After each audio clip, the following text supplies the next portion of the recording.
здесь ты.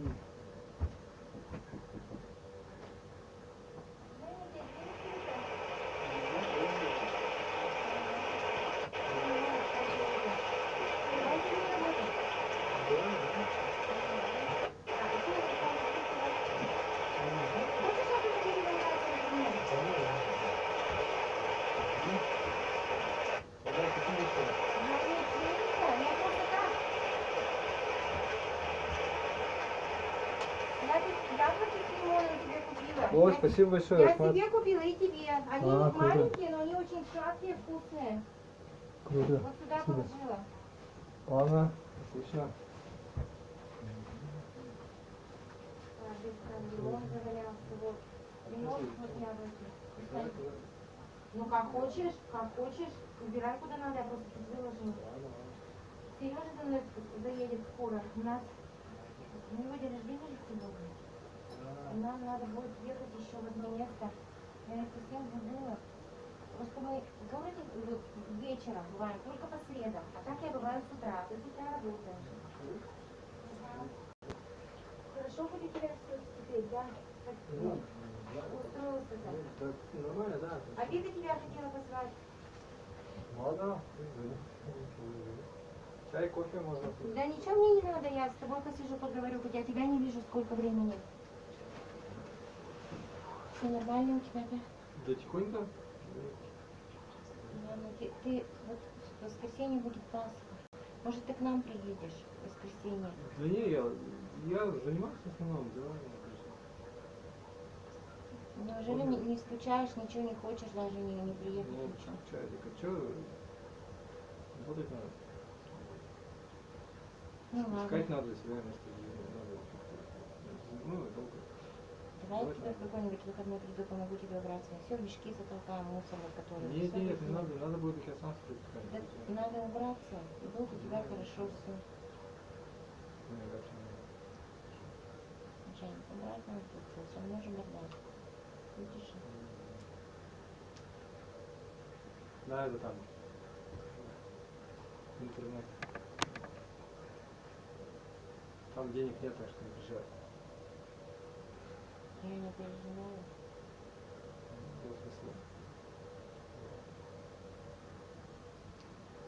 Ну, шоу-бизнес, он тоже кто занимается. Ну, это так, ни о чем.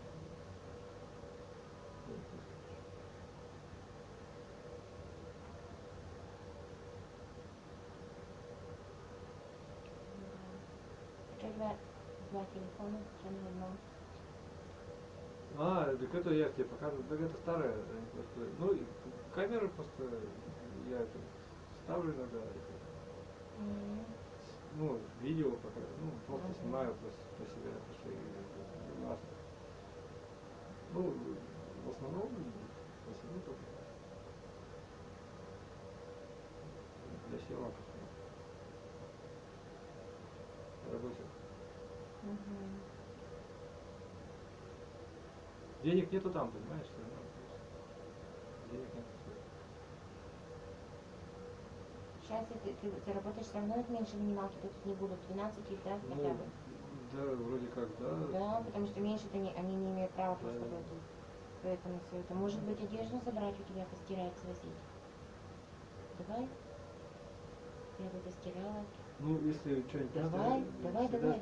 Чтобы ты, давай мешок сейчас сложим, соберем. Я сам еще как в основном постираю. Так, мне ведь не трудно, я в машину закинула, она постирала. И у меня тут же выжило там все. Я повесила на сушку, она высохла. Сережка в другой раз поехал, это самый раз и закинул тебе. И все. В субботу закинет.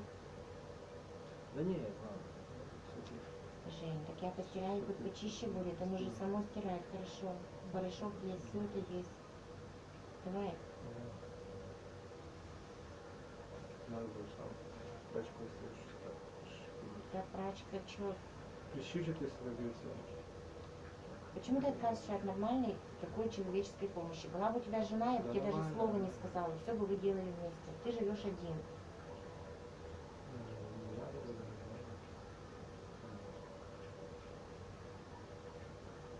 Ты хоть нормально покушаешь все? Ну да, да.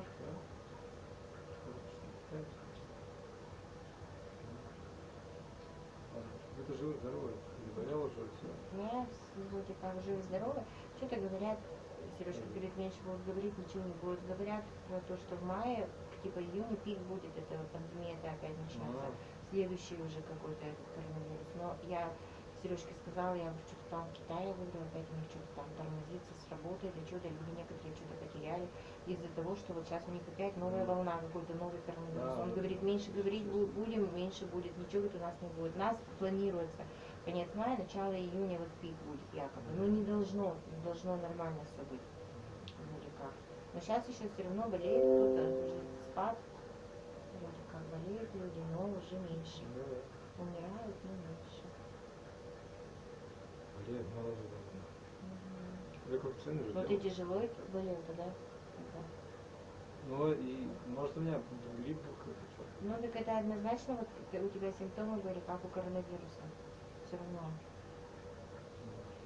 Слабость такая, сейчас Ну ладно. все переболели. Так слава богу, если переболел, потому что все равно надо переболеть, наверное, чтобы не так было это, чтобы иммунитет, чтобы выработали крепкий. Хорошо все. Хорошо, что прививку поставим. Хорошо, что прививку сделал. Вот. Каждые полгода или надо что-то? Я не знаю, но говорят, вроде так. Наташки заезжали, Милка маленькая уже 2,5 месяца. Милка? Ага. Людмила называют. Людмила. Она ласково так ее, Милка. И такая маленькая, такая дедулечка, прямо такая вся. Вот. Это самое, как бы мать 3 детей, это как многодетная мать. Сейчас у ребенка, у Кости в школе бесплатное питание, бесплатный проезд, у Наташки бесплатный проезд, потому что 3 детей. Вот. Все такое. Льготы какие-то им там, НДФЛ не надо платить за что-то там, ну какие-то налоги, что-то там убирать, раз 3 уже нарожала, видимо. Пусть продолжает что-то. Ну, Ладно. все делают, работают. Она-то ведь дома с детьми в основном, работает на компьютере, и устраивает все, она на компьютере там что-то там делает. Игорь работает, он на газели ездит, мебель развозит. Иногда Серегу зовет мебель собирать, когда там попросят собрать, и один, ну, несподручно одному надо, кого-то еще зовет Серегу. Серега утром кончики развозит, и где-то у Вадика работает, они там гипсокартоном квартиру что-то там перегораживают, обделывают. Где-то что, ну, в общем, вот потерял, но не то, что потерял, ушел оттуда. В навигаторе работал, я в запчасти-то. Ушел оттуда, там не нужен стал, просто вот время такое наступило, видимо, все там. И все. И теперь 3 года он там отработал. Ровно 3 получилось. И вот ушел. А на кончиках уже 5 лет. Что, не ищет пока что? Ну нет, он ищет, ну ему достаточно сейчас, он делает все. Да. Он же, это же выматывался, он считает, на одной работе с утра в 4 вставал, и до 7 вечера он работал. Вот представь, он приходил домой, никакого был. Это же здоровье тоже. Алло. Да, я чай пить не буду, потому что нам же привезут же землю, когда сидеть-то. Давай, сейчас, ага, все, он приехал со мной. Мы Ромку в ВГД возим, и я как бы его из садика по средам забираю, помогаю Наташке. А в садике-то там же сейчас просят, кому попало детей не отдают. Только вот мои данные, например, там написали они родители, что вот доверяют мне, туда-сюда, мои данные ксерокопировали, отдали. Вот я могу только, она их забирает, там отец и Игорь. А если Сережка даже один, если поедет, ему не дадут ребенка. Вот поэтому строго очень в садик не пускают, там сторож у них, да, охранники сидят. Поэтому вот по средам мы забираем, ну хоть чем-то помогаем им, хоть маленько. Это и видаемся в это время, к ним поднимаемся, там у меня ключи от их квартиры. Захожу, да хоть с ними видаюсь маленько. Мы как уж видимся по средам. Вот, Сережка мне говорит, Пасха будет, пусть Женя приезжает, скажи ему, что ты в воскресенье-то? Мы дома будем, мы где-то в 12 дома, приезжай, он с утра в площади. Ну смотри, короче, там, я понимаю, что тебе тоже какие-то дела у тебя есть, но я рада, что ты работаешь, а Вика мне позвонила, сказала, что там что-то приготовила тебе, я, говорит, Жене позвонил, Женя-то не приезжал к нам, я говорю, он что-то к нам вообще не приезжает. Она говорит, да вы, говорит, наверное, плохо зовете, я говорю, что время зову. Ему говорит, некогда, и он не хочет. Ну, да ты что, так отдохнуть, ладно?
все нормально, и все хорошо.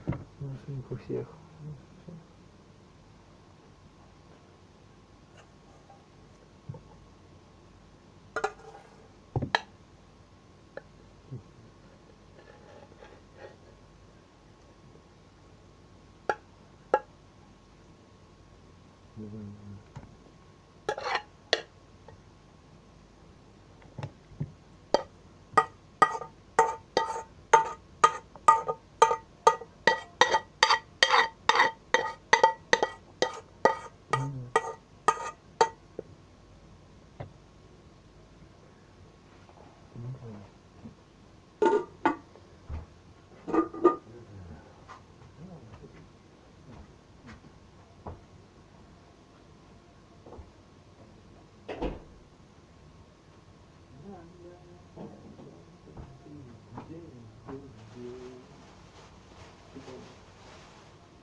Все.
Театры. На детский спектакль в одном из них распроданы билеты. Улыбки на лицах взрослых и детей. Впервые с начала войны.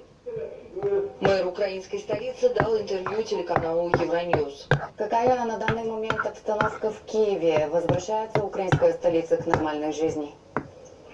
Да, постепенно мы возвращаемся к нормальной жизни, если можно это назвать нормальной жизнью. Все больше людей приезжает, возвращаются домой. В гостях хорошо, но дома лучше. И несмотря на те обстрелы, которые происходят ракетами, увеличивается количество людей, которые возвращаются. Но тем не менее, я как мэр города и в моих обязанностях сохранения спокойствия, сохранения жизни и здоровья людей рекомендую пока еще не торопиться с возвращением в город, так как в городе еще существует комендантский час, ночное время. В городе огромное количество блокпостов и территория возле города Киева. И еще присутствует большое количество взрывоопасных предметов и мин. И, к большому сожалению, практически каждый день у нас возникают случаи, вплоть до трагических случаев, когда люди подрываются на взрывоопасных предметах, минах, снарядах, которые остались после обстрелов. Вы ожидаете новую полномасштабную... Которую вы сами нам разложили, он хотел... Мы не исключаем такой атаки.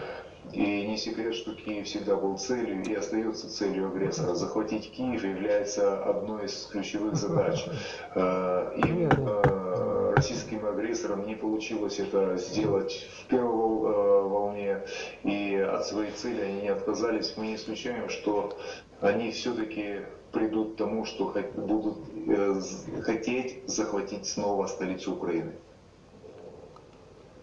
У нас остались, может быть, считанные дни или часы. С призывом отчаяния обратился к миру командир бригады украинских морпехов, обороняющихся на территории Мариупольского комбината «Азовсталь». Видео опубликовано в среду в Facebook. Это наше обращение к миру. Может быть, это последнее обращение в нашей жизни.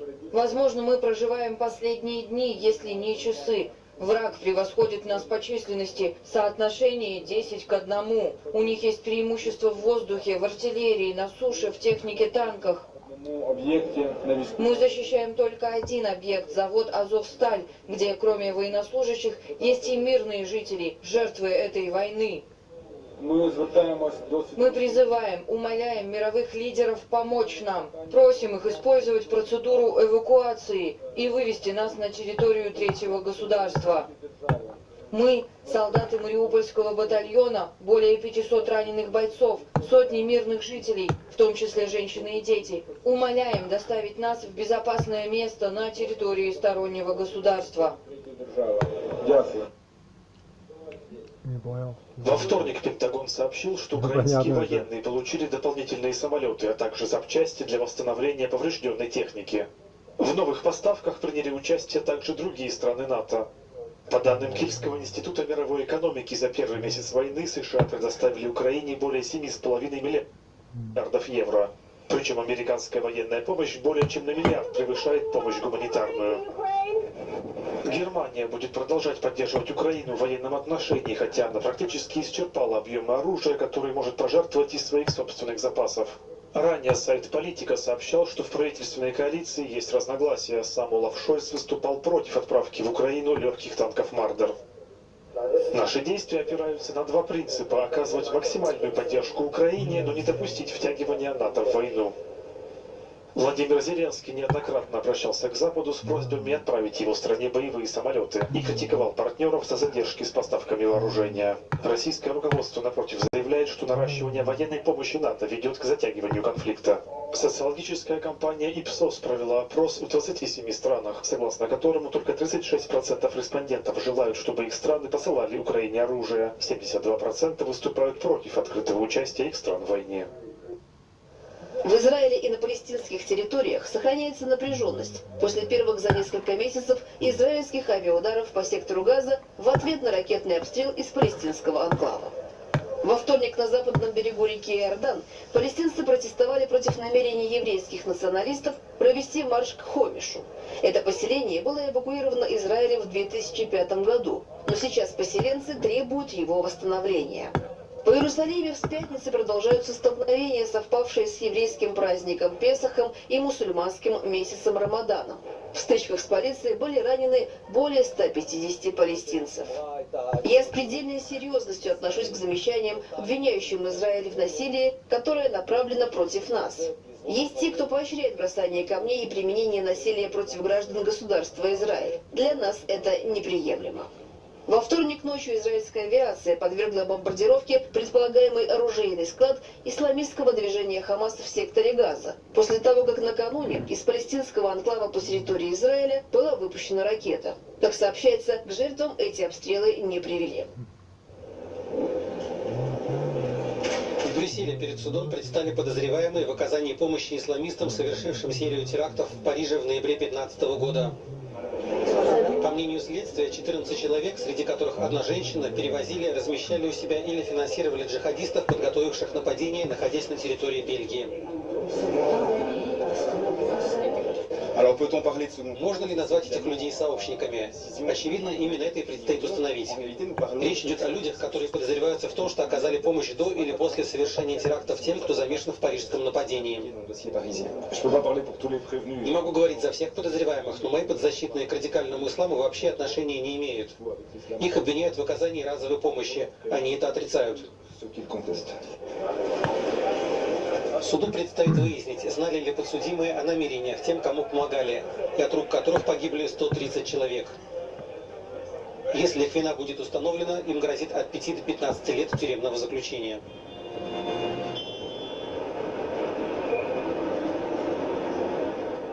Власти Шанхая разрешили еще 4 миллионам жителей выйти из своих домов впервые с конца марта. Самый жесткий локдаун в мире с начала пандемии был введен в мегаполисе с 25-миллионным населением из-за вспышки заразного подвида штамма омикрон. Объявленная стратегия нулевого ковида включала в себя ежедневное тестирование, карантинные лагеря, доставку еды на дом от государства и даже разлучение инфицированных с детьми и домашними животными.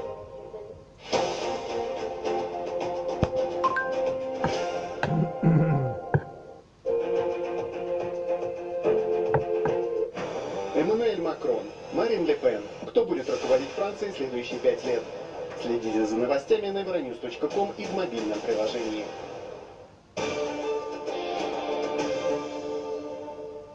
О, как насчет искры вдохновения? Попробуй-ка это. Повышайте свой уровень в Forge of Empires. Играйте бесплатно на foi.tv или загрузите приложение.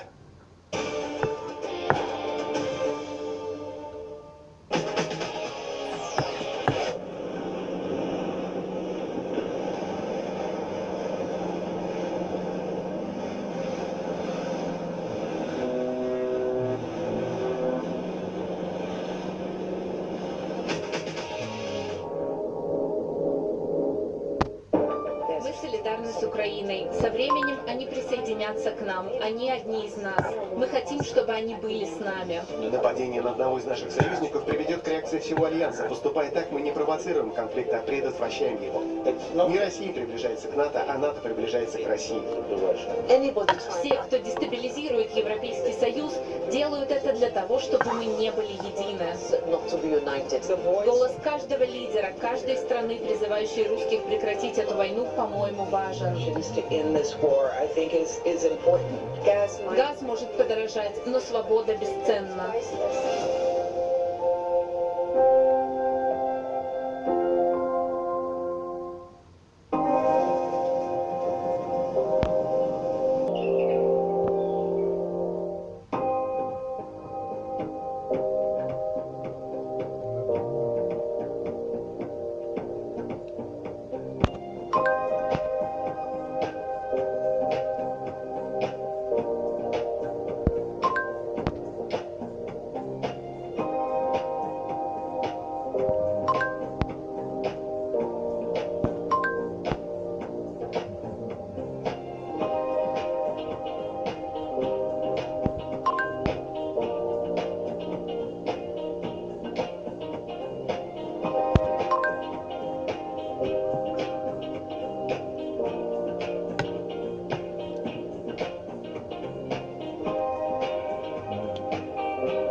итогам 55-го дня войны власти Украины заявили об интенсивных боестолкновениях вдоль всей линии фронта в Донбассе. В Донецкой областной администрации сообщили о 3 погибших от российских обстрелов в Краматорске, Авдеевке и Благодатном.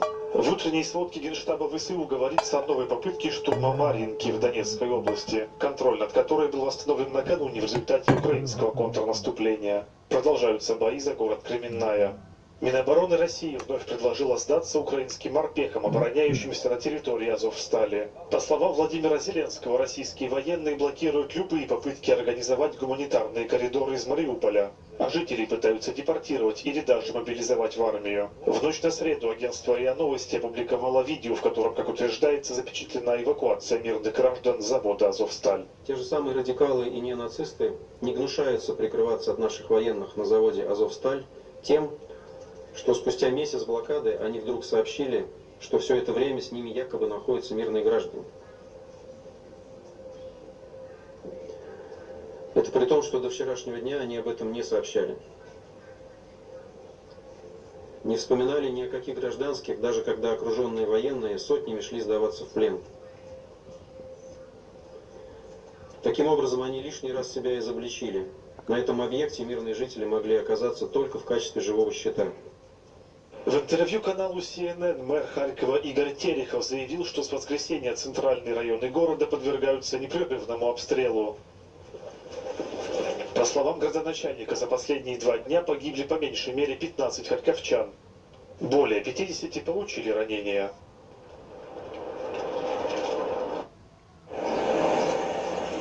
Киевляне пытаются вернуться к прежней жизни, несмотря на то, что в понедельник на окраинах столицы вновь были слышны взрывы.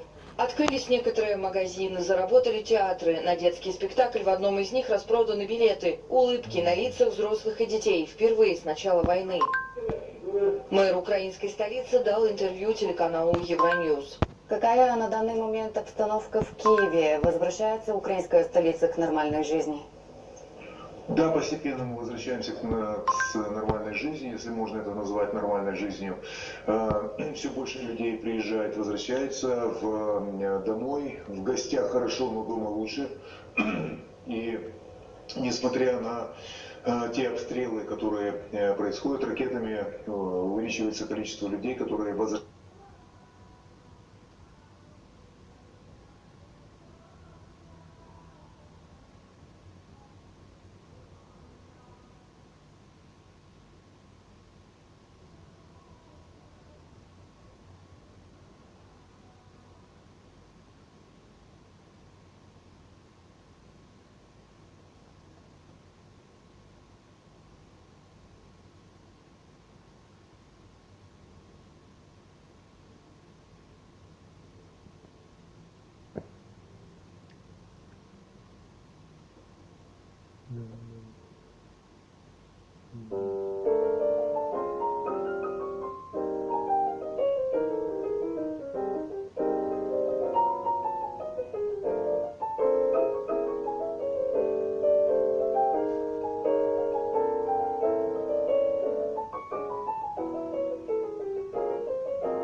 Hey everybody, and welcome to my channel. My name is Noah Kelman, and I'm here to teach you everything that I know about jazz piano.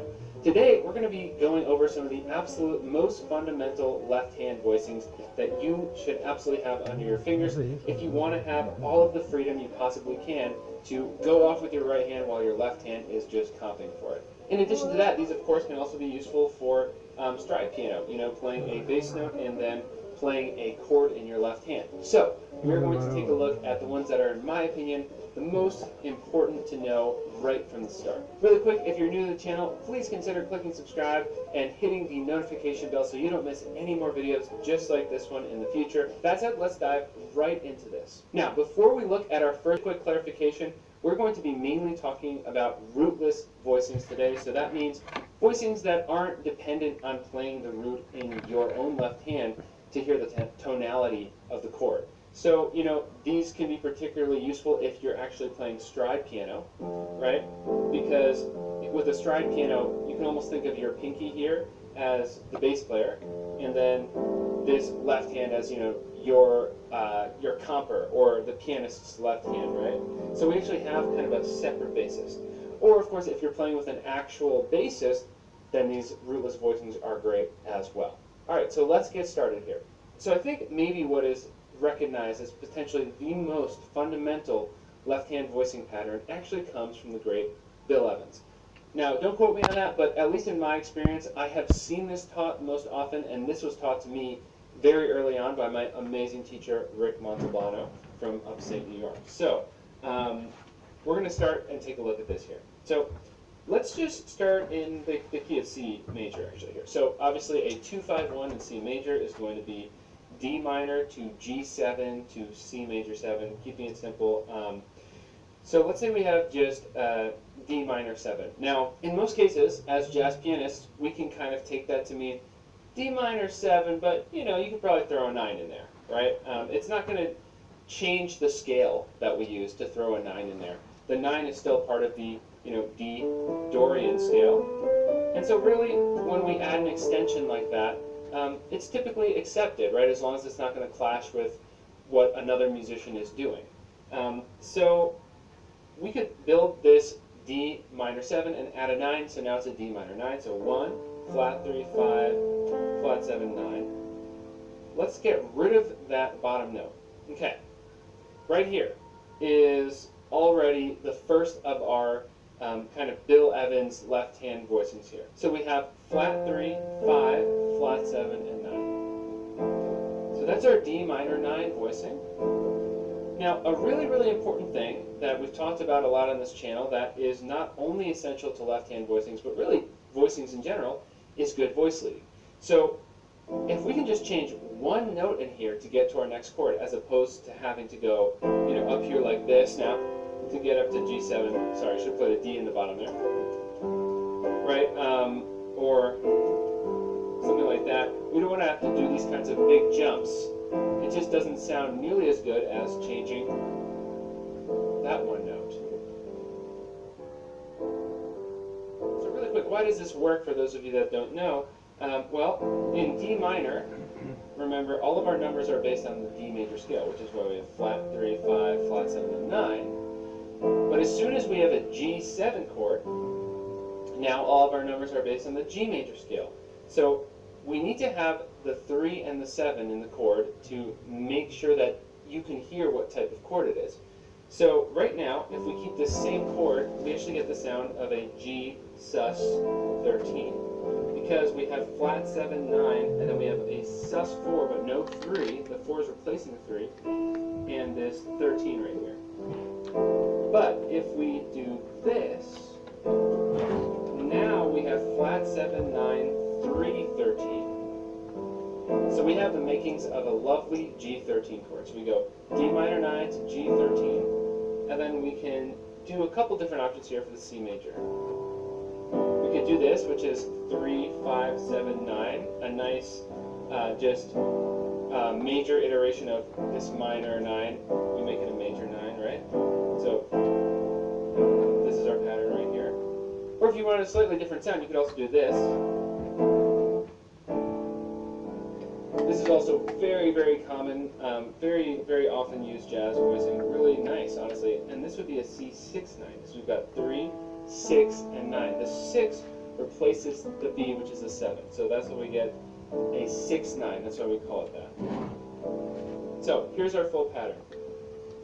D minor 9, G13, C, 6, 9, or C major 9. Both really, really pretty.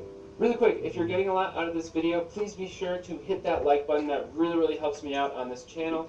And also, one other thing, be sure to stick around towards the later part of the video, because that's when I'm actually going to talk about specific ways that we can get creative in practicing these voicings and these voicing patterns to really get them under our fingers and in our ears, besides just simply taking them in every key. Now let's look at our second really, really important set of left-hand voicings here. So let's say that this is technically coming from a root position 9 chord, right? Root position D minor 9.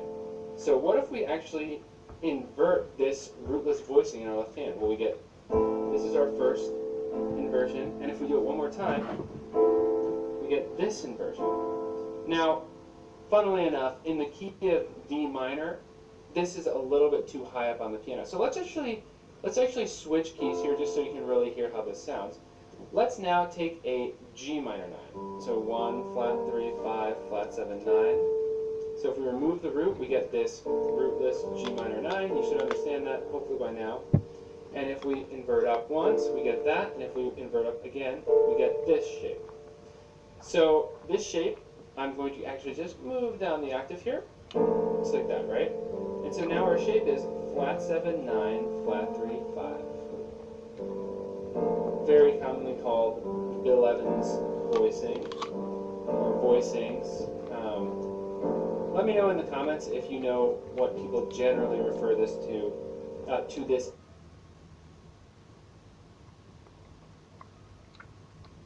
As. Is this the Bill Evans voicing, or is this the Bill Evans 251? Do people generally also include this inversion when they talk about the Bill Evans voicings, or is it just this one? I'm actually not entirely sure, so let me know in the comments. Okay, so again, flat 7, 9, flat 3, 5. Okay, so this is a really pretty G minor 9. Now, really quick, before I answer this, I'm going to give you a chance to figure this out. If we wanted to make this a C13, what do we have to change here? And I'll give you a clue. It's just one note that has to move. So now let's say the root is C. This is just like last time. We've got a sus13 chord. We've got a 4, a 13, a flat 7, and a 9. So what are we missing? A 3. So we've got to move this 4 down to a 3. So we get that. So we do this, and we take that note down to C13.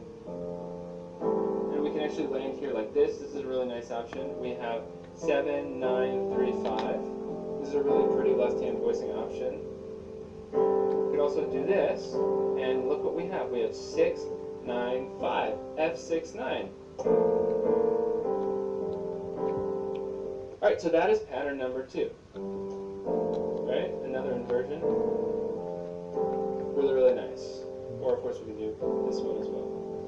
And you might be wondering about that other inversion. Well, yeah, we could invert one more time. And now we have in G minor 9, flat 3, 5, flat 7. And then we just bring down this note to a 3 in C7. We have in C13. 13, flat 7, 9, 3. And then we can do this one. This is really pretty. 9, 3, 5, 7. Really, really nice. So if you just learn these 3 different sets of really inversions of the same chord, you're in really, really good shape when it comes to major 2-5-1s. You will have different inversion options throughout different registers. That's really, really awesome. And again, stick around toward the end of the video because that's when I'm going to be talking more about how we can practice this in some more interesting ways than simply taking this through the cycle of fifths and all keys. Alright, so it's going to be really important to cover minor 2-5-1s as well in this video. Okay, so from here on out, I'm going to start moving a bit faster. Really quick, if you want to dive deeper into this stuff and basically have a dictionary of different voicings that you can apply into your kind of fundamental repertoire and vocabulary of voicings, check out jazzpianoconcepts.com/store, and there's a PDF package there called Jazz Foundations, and it also comes with a video mini course about voicings and extensions. So be sure to check that out if you are interested in taking this stuff to the next level. Every sale really, really helps me out and helps this channel out, so I really appreciate you taking the time to take a peek. Alright, from here on out, I'm going to be moving a lot quicker just so we can get through some more voicing options. So we're going to do basically the same thing now with minor 2-5-1s. So a minor 2-5-1, instead of being, you know, a minor 7 to a classic dominant 7 sound to a major chord, is going to be a half diminished chord to a more altered dominant chord to probably a minor 6 chord. So it sounds more like this.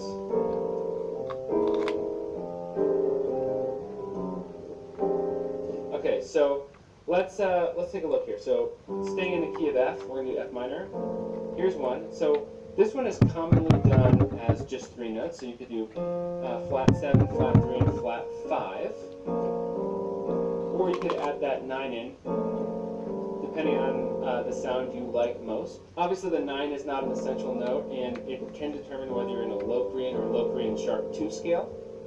If that didn't make sense to you, you could check out my video on melodic minor modes, which I will link. But I personally really love the sound of the 9. So here's what we're going to do. Flat 7, 9, flat 3, flat 5. And then next up, very, very classic and very important jazz voicing here. A C altered, or a C sharp 9, sharp 5. We've got 3, sharp 5, flat 7, sharp 9. So it's a dominant chord, but with a sharp 5 and a sharp 9, right? This is a really, really important chord. And here's another really important one. We've got 6, 9, flat 3, and 5 in the key of F. So we have an F6-9 chord.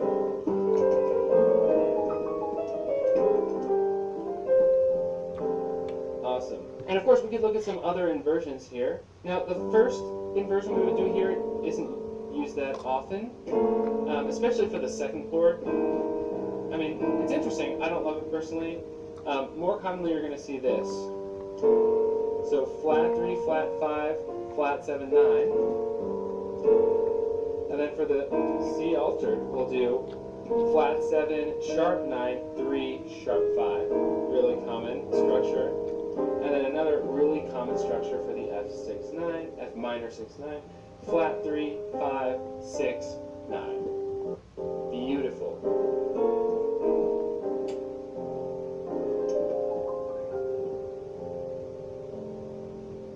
Alright, cool. So those are the fundamentals of both major and minor 2-5-1 left-hand voicings. Now, let's talk about some other outliers here. So one that I've already shown you here, really, in the context of the others, is actually the dominant 7 with a sus4. So we did C13 with a sus4. Works beautifully if you just think of that as our minor 9 voicings, the 4th below or 5th above, right? So we have C in the root.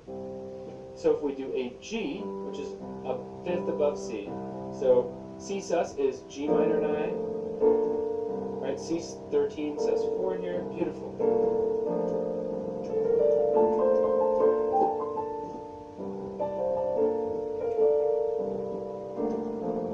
Really, really nice.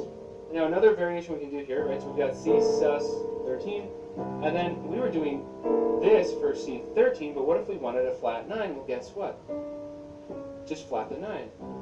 And we get this beautiful chord. And now I'm going to show you another great trick here. Alright. That's really, really beautiful. Now, another really fundamental set of left-hand voicings I wanted to show you here is 4th bass voicings. So even though this is really 1, 4, flat 7, which might imply F sus, we're really thinking of this as F minor, I would say. And we can move this diatonically up the F Dorian scale. Or even in half steps.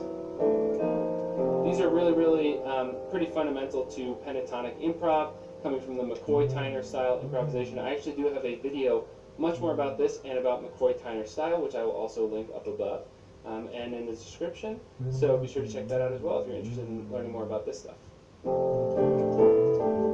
of course, you can also move the major 6-9 chords we talked about around over the F, which is nice, or over a major chord, right? Oh, and by the way, one other chord I didn't want to forget to tell you about is, of course, the minor major 7. So if we're taking our normal flat 3, 5, flat 7, 9 structure here, and doing a C minor 9 here, well, if we want a minor major 7, we keep the flat 3 and just make it a major 7. So now we have flat 3, 5, 7, 9, right? Major 7, 9. Awesome. Now, of course, I promised that at the end of the video, I would show you some more interesting and fun ways to practice these voicings. So I do have a few recommendations for you that I think are really going to help make this more fun. First of all, for the 2-5-1s, I recommend actually practicing them a bit in the stride context. And doing it not necessarily through the cycle of fifths, but maybe even chromatically, and then in whole tones, and then in minor thirds. So this is called intervallic voicing practice. I think there's also another word for it. If somebody else knows the other word for simply moving a voicing in intervals, let me know. I want to know the other term for this. It might be like planing or something like that. But so we've got let's say we've got our 2-5-1 in C minor, right? So we're just going to do that. So I might actually do.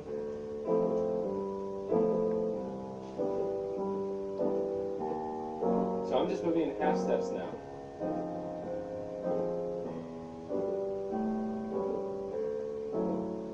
So this is pretty fun. It's trickier than it probably looks. I don't know, maybe I'm making it look tricky, because it actually is.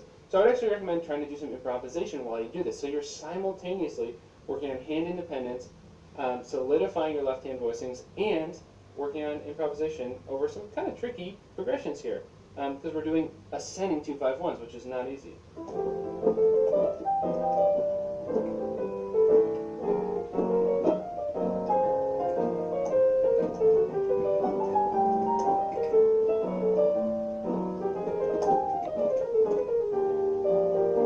So you get the idea. Now I was actually messing up a bit there. I wasn't always doing the same voicings, which kind of shows a weakness of mine, where I ended up just kind of defaulting to some different voicings depending on the key. So I would want to go in here, get the left hand first. So first, just the voicings. This is where I would start, just the voicings. Then add in the stride, which makes it a bit more fun and works on some different techniques all at the same time. And I'll do the 5-1-5 when we have the same chord for 4 beats. And make sure I'm really using the same shape each time. So this is one great way of doing this. Now I mentioned you could also do this in whole steps, so instead of doing stride in half steps, which you want to do ascending and descending, you could also do whole steps. So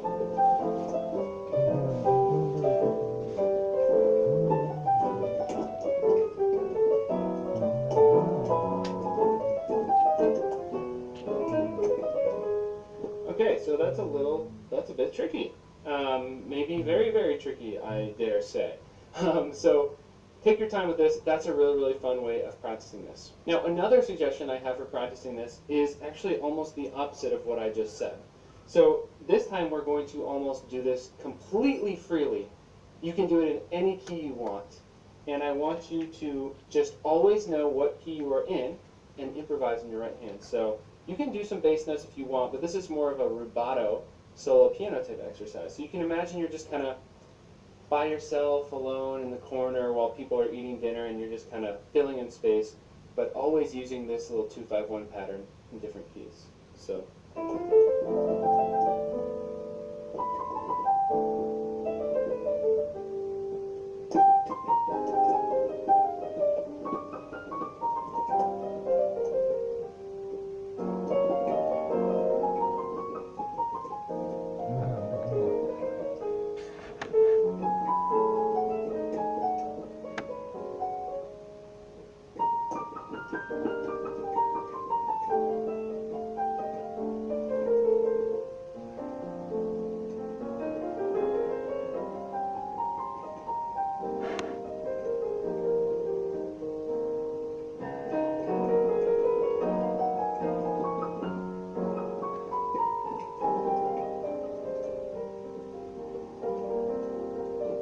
So in this exercise, we want to try to get free enough that we can actually get a bit into more of a flow state and just let our minds go at ease.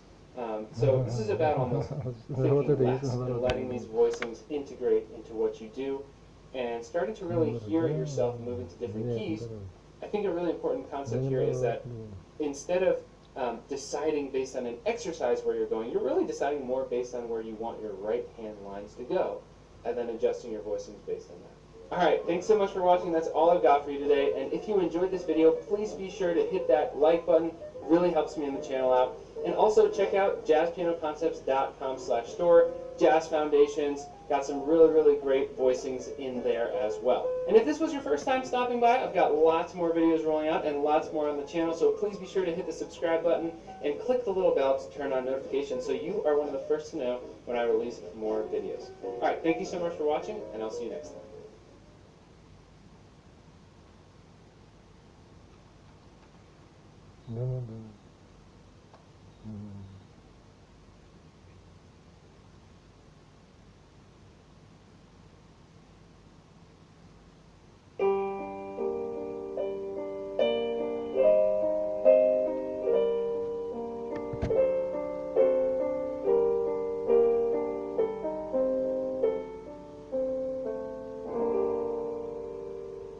Hi everyone, this is Jason here from the Nathaniel School of Music, and in this video we are going to look at a few left hand patterns which I think are really important to learn, at the same time very popular if you want to play music which spans a lot of genres, which doesn't really depend on rock and roll or blues or any such thing. You can pretty much use this as a default to play a lot of styles.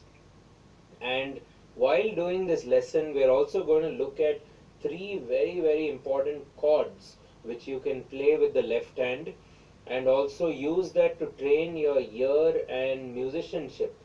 In the sense, if you have a singing line or if you have a melody line, which chords can go with that melody.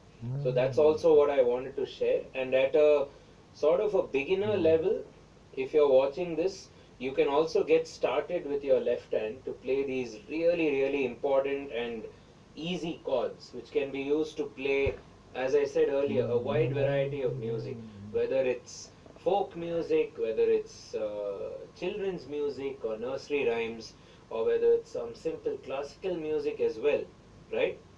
So you would have heard the introduction which I did, the introduction tune. I played basically Twinkle Twinkle Little Star in a very minor or a dark way. So it's quite simple, and we're going to look at all of these options on the piano, right? So the first thing to learn is, in a major scale, among the 7 notes you have, we are going to build 3 chords out of them. So the major scale which I have chosen for today's lesson is the G major scale. So let's look at G again. G major, G, A, B, C, D, E, F sharp, G, G, F sharp, E, D, C, B, A, G, right? So it has one simple sharp, which is that F sharp right there, okay? Now the chords, let's first look at the chords which we are going to build. And the first chord, which is called as the home chord or the tonic chord, is called as the G major chord, and this is how it's formed. Okay, so to form the tonic chord of any scale, you're going to do 1, 3 and 5. The root of the scale G, which is G, the third of the scale G, which is B, and the fifth of the G major scale, which is D. So G, B, D form the G major chord, which we also call as a triad, and since it highlights the root, the third and the fifth, we also call it the tonic chord.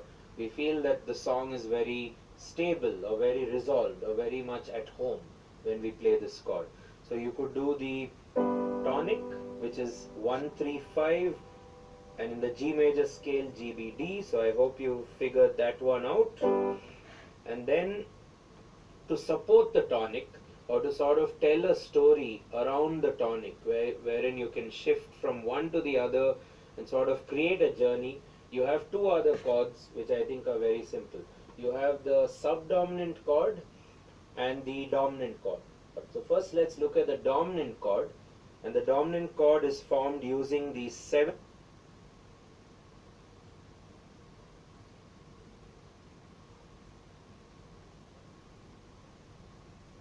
Well, today I have a very interesting video on the prostate and the most important nutrient to maintain prostate health. Now, this topic was inspired by my new favorite book called Soil, Grass, and Cancer. Okay? This is a book that I found. It was very expensive. It's basically $250. I couldn't find any used books. but it's filled with nutritional information that's just fascinating. And each chapter is very, very different. So the last chapter was on insulin, which I did a video on that. And then this one was on the relationship between zinc and the prostate gland. There's some great data I want to share with you. I think the first thing to talk about is this big confusion of what the prostate gland is. Very few people know what the prostate gland does. All they know is that as you get older, it enlarges, and then it affects your urination. 50% of men over the age of 60 start to get an enlargement of the prostate gland. So what we do know is as you age, the prostate gets larger, and that can affect urination, stream flow, libido, retention of urine in your bladder, backup of urine in the kidney. And so I think it's important to understand a little bit about the prostate in identifying why this occurs. I mean, it's kind of weird that as men age, a high percentage of them start developing prostate problems, and then as it gets bigger, you're more at risk of getting prostate cancer. But just because the prostate enlarges doesn't mean that's cancer. So let's first start with where the prostate is located. There's a little bone in the front part of your pelvis called the symphysis pubis, and the prostate is right behind that bone, okay? And then the prostate also is just underneath the bladder, and there's a little tube that comes down from the bladder that this prostate wraps around, and the size of the prostate would be about equivalent to a walnut size. So it's not that big, but it can get quite big. And then you have the rectum, which is right behind that. So that's where it's located. But what does it do? The prostate is about 70% gland and 30% muscle. So it does two things. It helps you secrete a certain fluid, which I'm going to talk about, and it also acts as a pump during ejaculation. So it helps push this fluid through the tube, which is the same tube as where your urine goes through, and then out of the body. Now, sperm is created in the testicles, okay? And it takes roughly about 60 to 70 days for sperm to develop. So the sperm travels through this little tube up into the area of the prostate where you have additional glands that produce fluid, with the fluids of the prostate gland all mixing together into what's called semen. And so the purpose of semen is to fertilize sperm. And sperm is basically just the genetics from a male body, which is then going to join with the genetics of the ovary to form a human body. So to do that, you need something to feed the sperm, which is fructose from the semen. You need certain enzymes to help penetrate into the uterus lining, because there's mucus there, and a lot of other factors to keep this sperm fertile. And the sperm outside the body can last roughly about 5 days. So on the other end, in the female, you have this egg, which is inactive, and it becomes active once the sperm penetrates. So that's a summary of what the prostate does in relationship to these other factors. Now, what's interesting about the prostate gland in relationship to nutrition is that it is the gland that has the highest concentration of zinc. So the prostate has 100 times more concentration of zinc than your blood, because if you test your blood and it's normal with zinc, it might not tell you what's going on inside the prostate gland. So in this book, I want to mention a couple little points. He's talking about the relationship between a zinc deficiency and what happens with the prostate gland.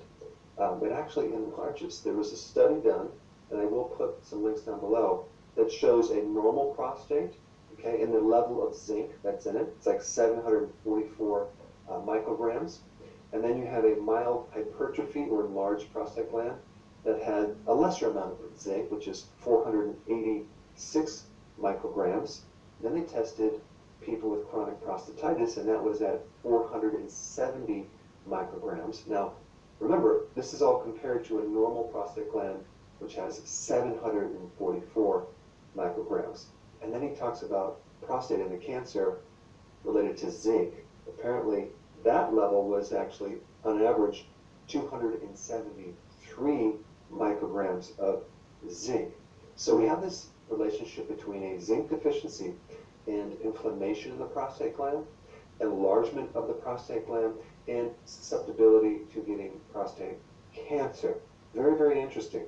The other point I want to bring up about this is that you have a very powerful form of testosterone, okay, called DHT.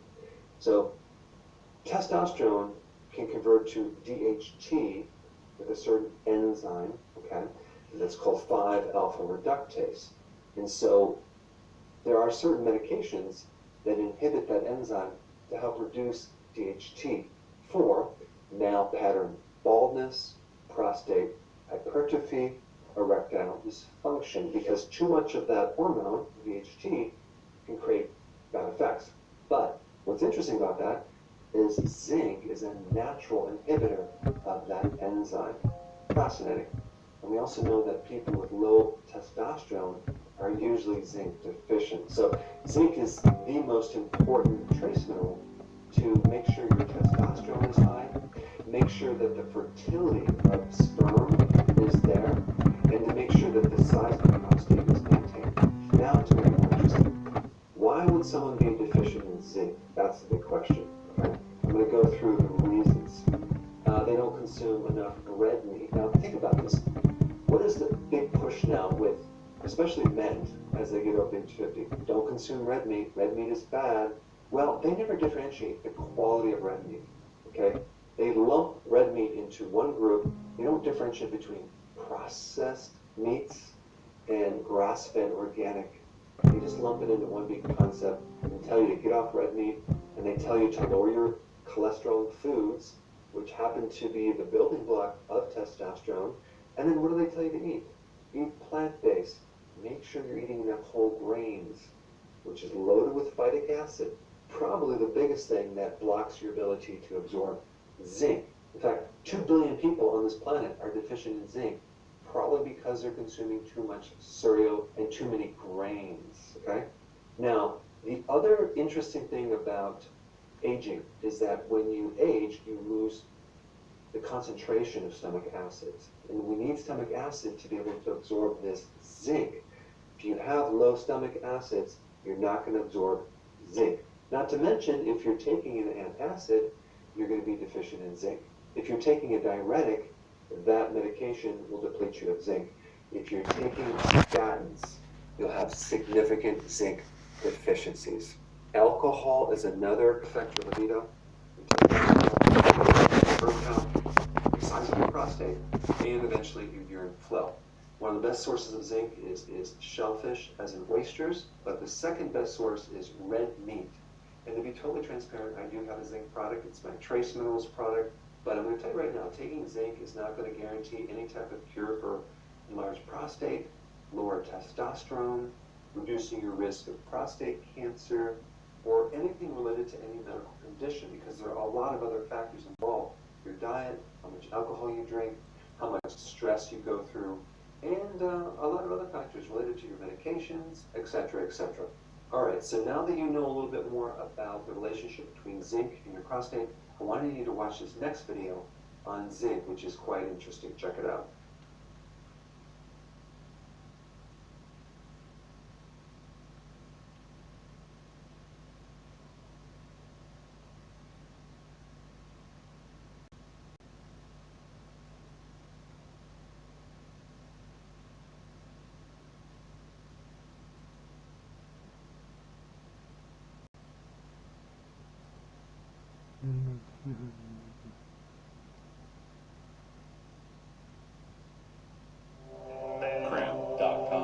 Welcome to another MedCram COVID-19 update. Today we're going to talk about this vitamin D paradox.